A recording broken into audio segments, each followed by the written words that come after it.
Hello, test, test.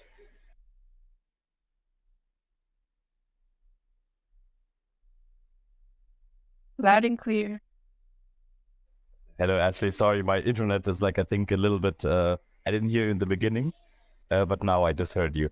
Hope you're doing great. No worries. Likewise, all is well. I'm just going to wait for a few more minutes before we get started. Sounds like a plan. Great.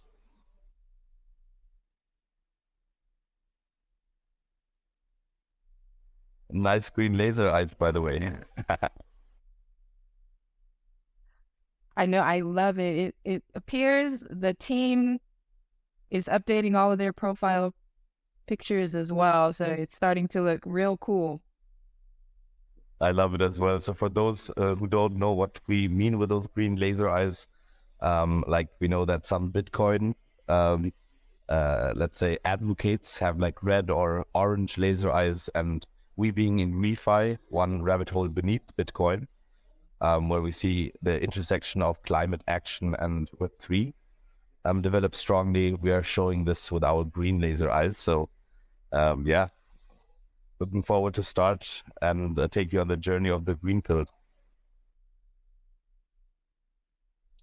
I guess we could say we're a bit bullish in the ReFi space with our green lasers. Exactly.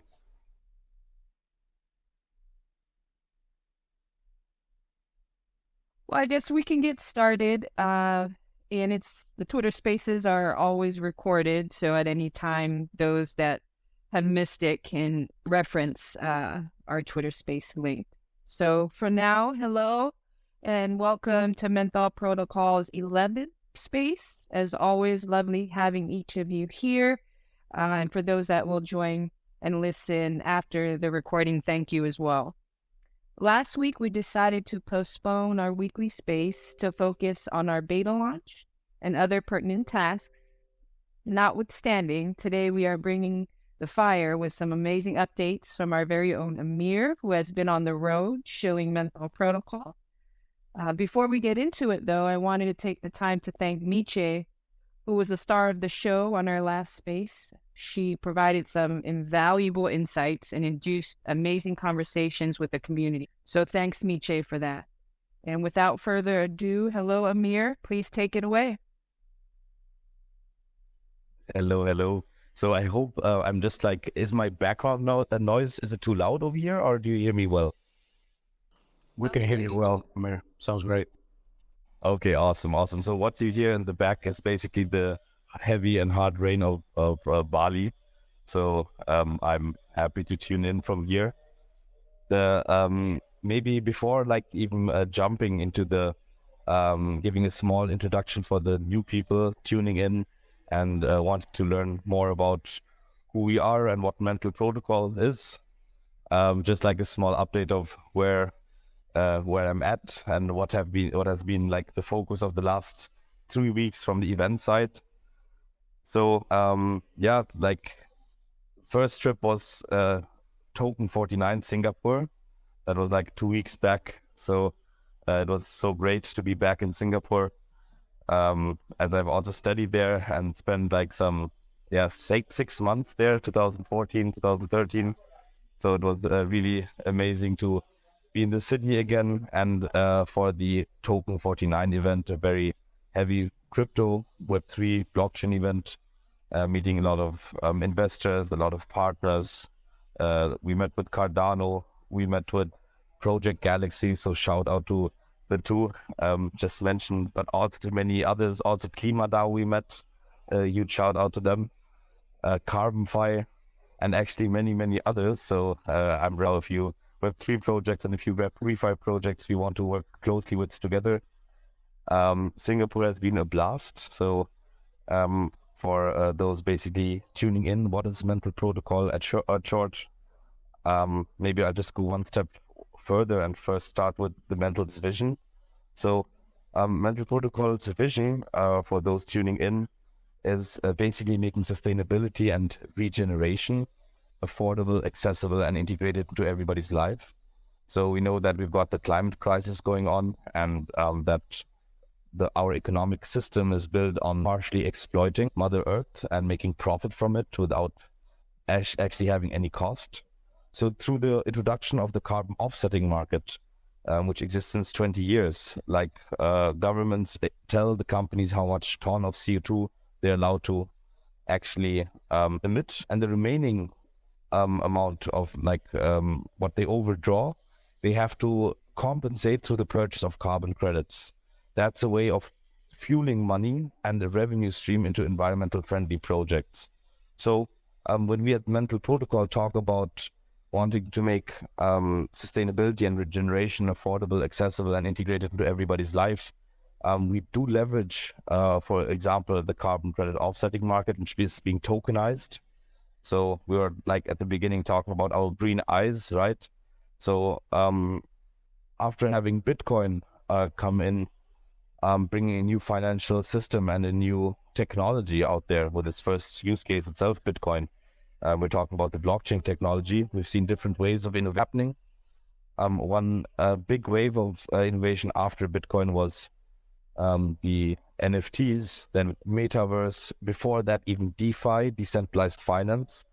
So those are different applications on the blockchain technology, which we can understand Apple has their own set of proprietary technology on which you can build apps, right?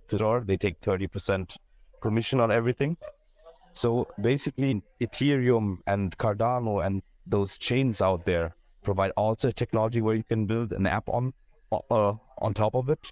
And just to we are also one, and basically allowing with Menthol Protocol's vision to decarbonize Web3. So we want to go towards and dApps and calculate their carbon footprint, what is their negative impact, and allow them to be true climate leaders by purchasing carbon credits. So I've been taking you along the ride of Menthol's vision on a high level and linking that to the carbon credit market. Talking very shortly about the different waves of innovations happening here. So with the last wave of innovation, climate action and Web3, we see regenerative finance as a very interesting field. Just to show the market interest, I want to reference one of our greatest partners who believed in us early on, Flow Carbon, who has raised 70 million, led by A16Z, to tokenize carbon credits. So there's a huge interest in bringing this inefficient carbon credit market, which is basically the tool of bringing financial resources and revenue streams to environmental projects, which balance out the carbon footprint we have with our behavior as an organization or individual. So I can just say that this regenerative finance space where we tokenize impact tokens, those can be ethical impact tokens seen as ecological carbon credits. So we've got carbon avoidance credits, carbon removal, carbon reduction. We've also got, next to carbon credits, biodiversity credits, renewable energy credits, soil credits, and water credits. So a set of different impact tokens which we need in order to make the environment a better and into a healthier state. So next to those environmental impact tokens, we've got social impact tokens coming up. So this ReFi, this tokenization of good things you do for the earth and bringing liquidity, automation, and security into the market, that's something just very, very interesting. And Menthol Protocol is like a gateway to all of those projects. So through Menthol Protocol, you do not only know what your carbon footprint is, so you can act upon it, you can actually access this entire new landscape unfolding on blockchain technology, which basically is ethical impact tokens, for example, carbon credits. So really, really interesting field. I personally just coming from the perspective that this is our 10th Twitter space. We have new people joining in.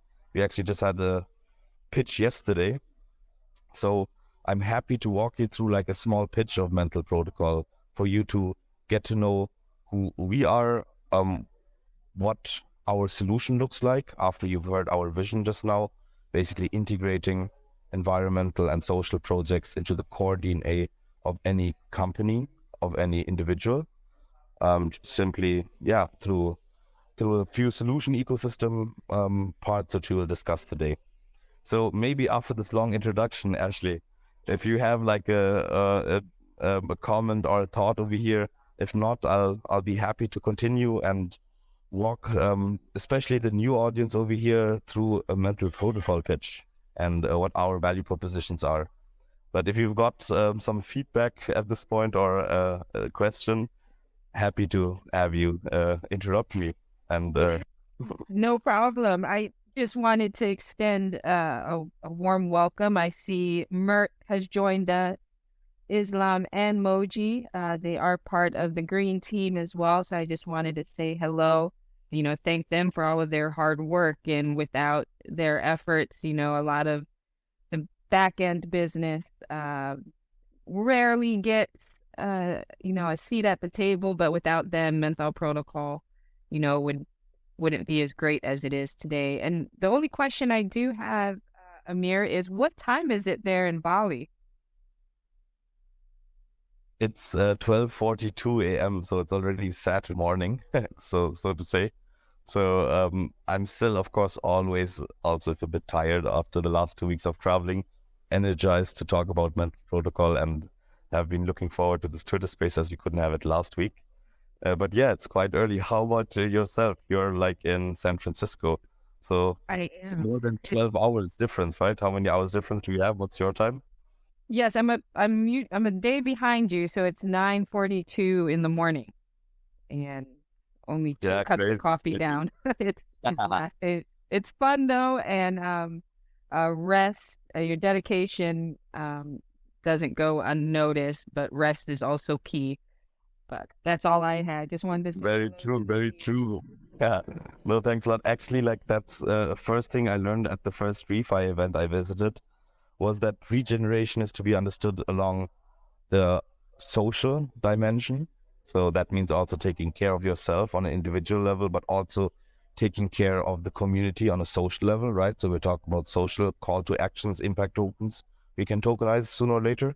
Regeneration is also to be understood across an ecological dimension.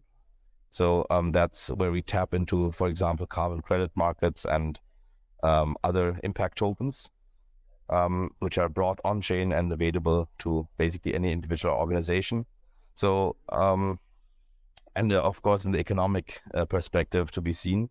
So that's what Mental Protocol actually at core does. We try to intertwine the economic, the ecological, and social strain of regeneration and offer this as a plug-and-play solution to any network, so to any B2B customer in Web3, allowing them to offer this as a service to their ecosystem. But let me just think if there's another point to pick up before jumping into the mental protocol pitch. Can we discuss this maybe? Oh yes, sorry Ashley, I've got a point, but please shoot ahead. I did a question. We do mention regenerative finance and the cultural, social, and economic benefits. What about educational? What about the academic, knowledge-based sector of ReFi? How does that tie into everything? No, so basically, like it's a very new field, right? So we're like pioneering in this space, but of course, building on lots of work of social and environmental projects which are out there and doing the work. We are just like bringing and bridging that to Web3. Well, let's maybe start with the definition. We've already uncovered that in one of our last Twitter spaces. What is regenerative finance? How does it differ from traditional finance? Maybe before even diving more into mental protocol, we can refresh a common understanding of how regenerative finance, this ReFi thing, where we like change the pictures of our PFPs and make green laser eyes. What does that actually mean? So in order to understand that, we can contrast regenerative finance towards traditional finance to understand it, and we'll notice that it differs in its ethics, in its strategy, and its fundamentals from a traditional financial approach. So from a fundamental perspective, we have traditional financing cash as the end towards all means, right? It's about accumulation of wealth, sometimes and often value extraction for a system where where the financing let's say party wants to leverage their position as much as possible, or the other to be rewarded for the risk they take. That's the right economic perspective on traditional finance. So how does regenerative finance differ from seeing money as the end towards the mean, right? Like I studied business, so it was very clear from the first semester on that any company which exists only has one aim. They need to make profit on a endless scale so that it can work towards a specific goal and employ people and grow. But main aim is, and the main KPI is cash and making money. So that's the end of a mean. So the regenerative finance approach differs here. We see happy stakeholders, including Mother Earth, as the end, and a mean towards this end is cash. So it's about breaking up, let's say, accumulation of wealth and building circular systems where we do not forget the costs of, let's say, Mother Earth and price that back into our economic system. So we have circular systems we want to have with each action, also not Mother Earth forgotten. In traditional finance, we make cash by exploiting Mother Earth, right? That's the fact. So that's why we have a global climate crisis where humans are destroying the ozone layers or whatnot. I think the environmental people can explain that much better than I can. But we're having such a heavy carbon footprint through our economical system. So this is what regenerative finance tries to heal.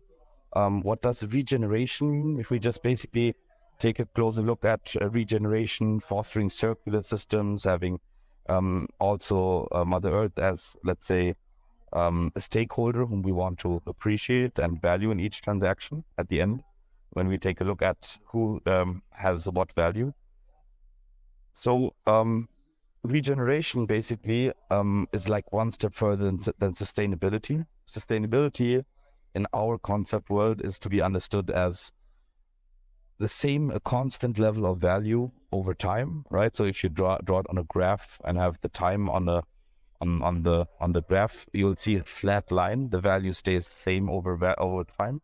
Now, regeneration means that we have more value over time, that there's a value increase over time. And basically this regeneration, what we mean is creating a climate positive world where each economic transaction has a net positive impact on the environment.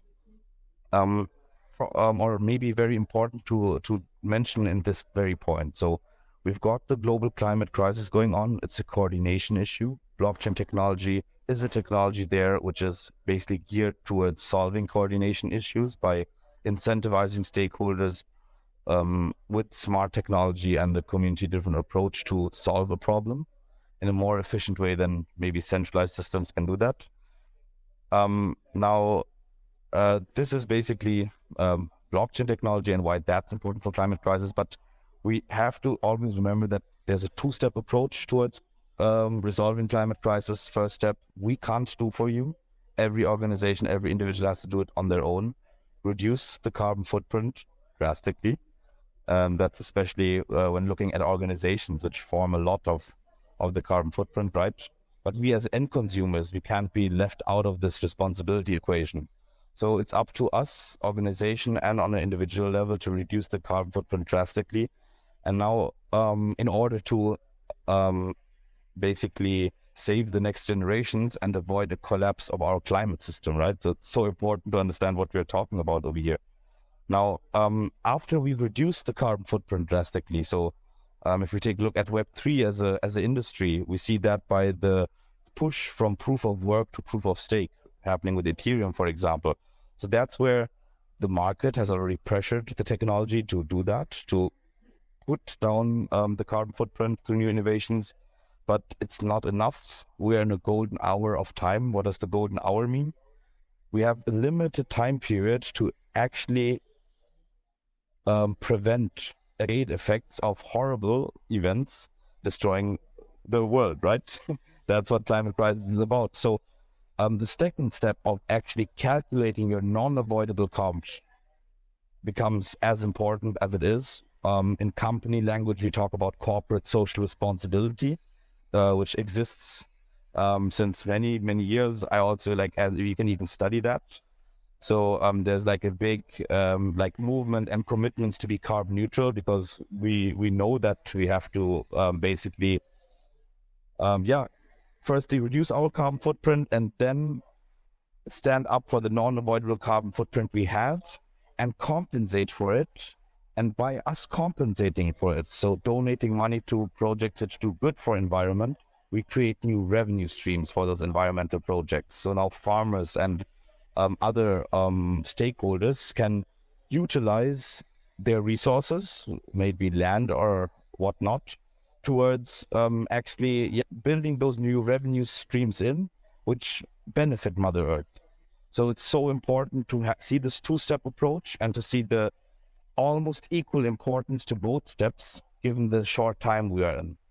So this compensation, hence donating money for your negative carbon footprint, is something we basically facilitate, and where blockchain technology as a decentralized technology striving to enable peer-to-peer connections, cutting out the middlemen, is very interesting, because now users can directly interact with tokenized environmental projects without the middleman in between.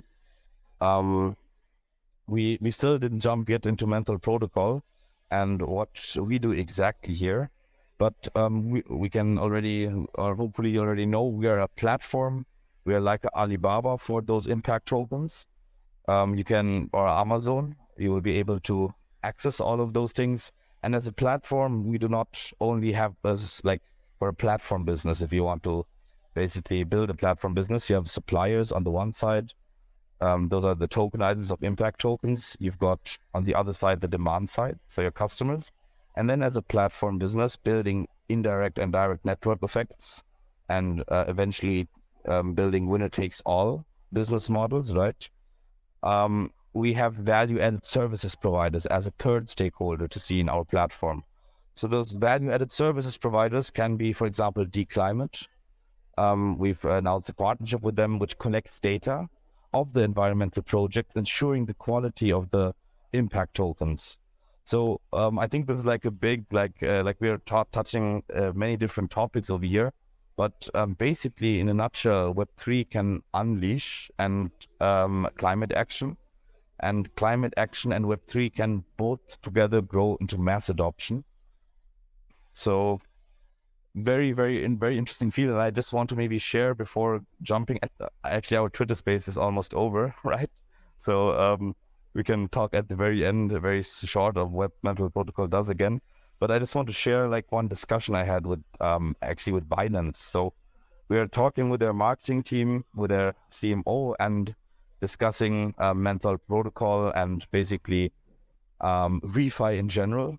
So coming from an investor perspective, you would say, gaming is the industry which is more important for us because that's where more users are.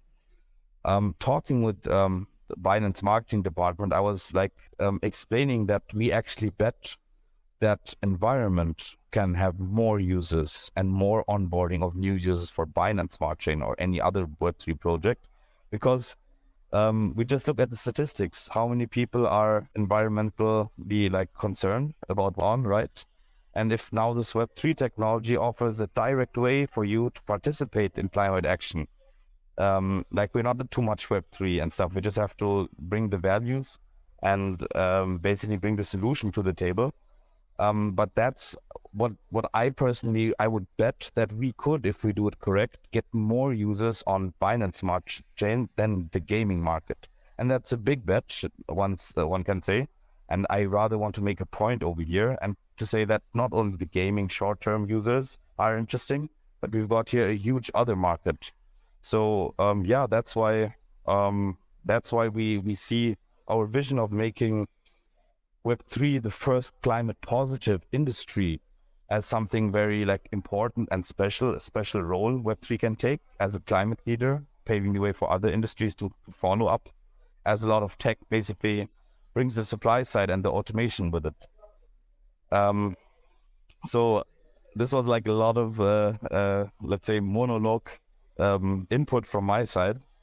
Ashley, if you want to interrupt me and maybe throw in some questions or some comments, feel free to do so. If not, I'll just give a short overview of Menthol protocol and actually talk about our beta. We don't have too much time left, but we can walk through a very efficient overview and what we are seeking for and what are the next steps. And even like talk very shortly about the partners we met, like Snoop Dogg's team and whatnot. We're trying to get different stakeholders involved, different individuals and organizations, actually all. So, Ashley, if you don't mind. That was the question I was going to ask. If everyone doesn't follow Amir on Twitter, he's been meeting some amazing people within the space, celebrities. Out of your travels as of late, Amir, who inspired you the most? That was the only question that I did have. I know you meet a ton of people. You're always on the road. But out of everyone that you've met thus far, who has inspired you and, has given you more momentum, since on ReFi? No, that's a great question. Like, the thing is that it's like a holiday being out here for ReFi and offering basically ReFi as a solution to the different projects, because everybody loves it. Like, everybody wants to do something good for the environment or for the social world if it's easy and nicely integrated and trustable and verifiable. So, if the long list of amazing conversations and people I had is like just too long for over here, but I'm happy to discuss like some, for me personally, like cold calling people, talking with different people and finding who has maybe something to say and has interest. So meeting the head of ecosystem of Cardano at the token 49 was Jeremy Förster. That was just amazing. We had not only afterward at the event, for 4 hours on and off time to discuss climate action and Web3. But what I was amazed about, we're starting with EVM-based chains, right? But basically the support for us, although we are starting on EVM-based chain, not Cardano right away, was overwhelming and only full of support. Jeremy Förster himself was in charge of the tree planting product of Cardano, of which all of us know, right? So that's, I think, also how Cardano got quite popular, being this very environmental friendly project. So talking with him and having him on fire for Menthol protocol and for the ReFi space in general, really, really cool. Project Galaxy, we had such a amazing talk with a co-founder who's business field is also touching environmental areas. So we had a very deep talk. That was something which I have in mind, which was amazing. I met our angel investor leading a syndicate, Evan Lutra, for the first time. That was really, really, really cool. We had such a blast. And shout out Access from Lightnote Media. I've been meeting her since I think Austin, New York, Paris, and now we're happy to announce a partnership soon. We are very, picky on the partners and advisors we work with, because we've got world-class partners from the get-go, and a very strong sister company, Set, which this is the spin-off company of Menthol Protocol, which exists since 4 years, a profitable software as a service business funded by Consents and whatnot. So we are very happy to have found such strong partners like Alexis, Lightnote Media, who have organized, we basically I met Snoop Dogg's son, and the next day, on a birthday party of Uncle Rush, who sold his label for 100 million. He was having a birthday party over here. So he one of the oldest East Coast rap legends, that's what I understand. Being a huge hip hop fan of myself, that was of course also an honor. But basically talking with them, there's also like a celebrity project startup, which is like involved with Snoop Dogg team and also Uncle Rush. We'll hopefully have a partnership with them soon, bringing celebrities on Menthol and giving them access to like compensate their carbon footprint in transferable way. So like those are different like amazing like meetings and highlights I had. For this reason, I've basically flew to Bali. We also, that I also have to mention. We met Rich Robertson from Anamoka Investment Committee. He himself had 8 startups in China already. He was so kind and gave me basically a day. Therefore, he had amazing talks, not only with the key team, but also about him backing Menthol protocol, and he gave us some tips on like making our pitch deck a bit better and stuff. So much positive like power, and for B2B marketing, events are like the most effective tool. You get to know people, they get to know you. So that's just like a small drop on the stone of the last 2 weeks, I would say. And likely to go to DEFCON next week. I know that's super amazing, Amir, and it's always exciting to hear about the individuals, celebrities that you meet in your travels. And you and Miche, I believe, will be attending the event. Is it in Bogota, Colombia? Exactly. So we'll be at DEFCON next week. So Miche is already there. So flying in on Sunday nights. And look forward to 1 week more of events and meeting people, and getting to understand the pain points of our demand side and our partner ecosystem, while also explaining our solution and refining that more and more with every trip and with every input of our like valuable people giving us insights. So unfortunately, I don't think it'll make sense to talk in this episode much more about our beta and how we're choosing our closed network of early users who are all of high caliber, so to say. So also over here, we've got Nori tuning in. So thanks a lot if you want to jump up as a speaker, and maybe you're also traveling currently with that, but those high-class users of Menthol protocol will be, for example, Nori. So we are very excited about that. It's really a lovely time to be in ReFi and to be in Web3. We don't know what the bear market is. We're just building some awesome stuff and are looking forward to capitalize the next bull run. Awesome. Thank you, Amir. And thank you, everyone, for tuning in. We did go, a couple minutes over, but for the amount that Amir travels, we kind of want to get the insight, if you will. So thank you again, Amir, and thank you for all your hard work. And we will continue to update our social media. We put a lot of our information out there. And if there are any questions, feel free to reach out to us. Daniel, thank you for hosting, as always. And thank you for everyone listening in.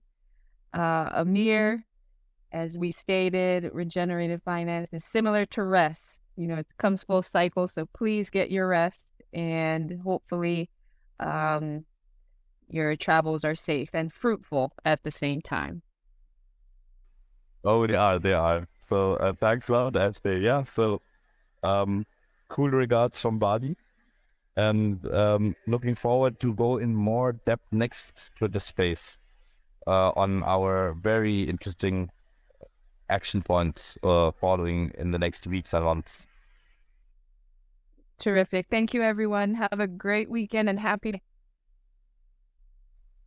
Cheers. Happy Saturday morning from here. Bye-bye.